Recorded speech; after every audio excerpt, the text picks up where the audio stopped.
Hey guys, and welcome to today's video. In today's video, I'm just doing a very short study with me whilst I revise a bit of German vocabulary and grammar.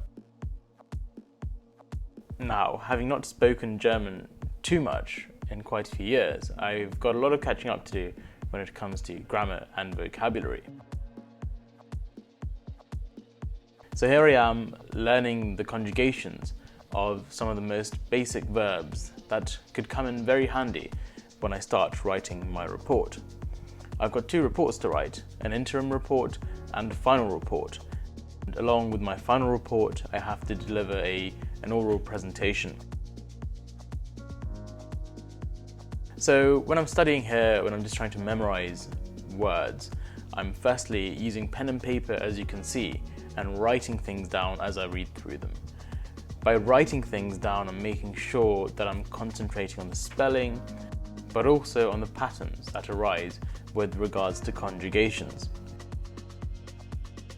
Now, this is a very useful technique for anyone taking language exams, whether that's GCSE languages, from French to Spanish to German, to even AS or A-level languages. But of course, if you're doing AS and A-level, the language you'll be learning is a bit more complicated.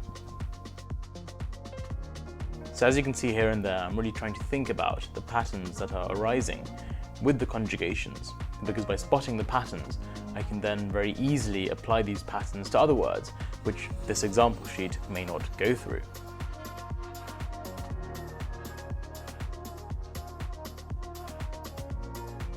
Now do note, when I was revising here, I wasn't listening to music. This is because when learning information such as this, when really trying to nail the spelling and when trying to find a pattern, I do really like to focus, and so music doesn't help me in this sort of situation. Of course, listening to music is fantastic when doing other bits of work, but not specifically this. I'm then moving on to doing a few questions. Here I'm using a website called Languages Online. It's a fantastic website to really practice your grammar. Now, by doing questions like this on the material that I've just learned, I'm trying to consolidate what I've learned. I'm trying to apply it.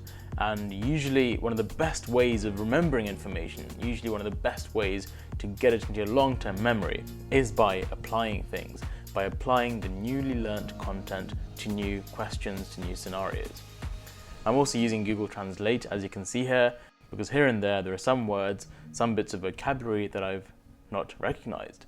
And although you can't see, on the right-hand side, I've got an A4 piece of paper on which I'm jotting down these unfamiliar words. And later on, I'll go through this again and again just to make sure I've memorized them also. So in the future, I can use those words as part of my repertoire in my upcoming reports. So when doing these questions, be patient. I myself did make a few mistakes, and that's how you learn ultimately. By making mistakes, you then go back, you see, all right, why did I make that mistake? And what person was this question? And have I actually made sure the conjugation's right?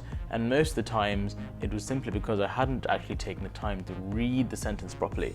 And having rushed, I then got the conjugation wrong, and as a consequence, I was making mistakes.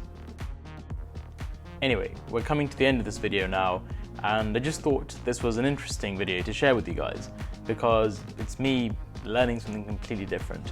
I guess you've seen me studying medicine, I guess you've seen me doing some math, but this is how I try and learn languages. There is also another fantastic website called Memrise, which also helps you learn words, in addition to Quizlet, and lastly, don't forget Languages Online.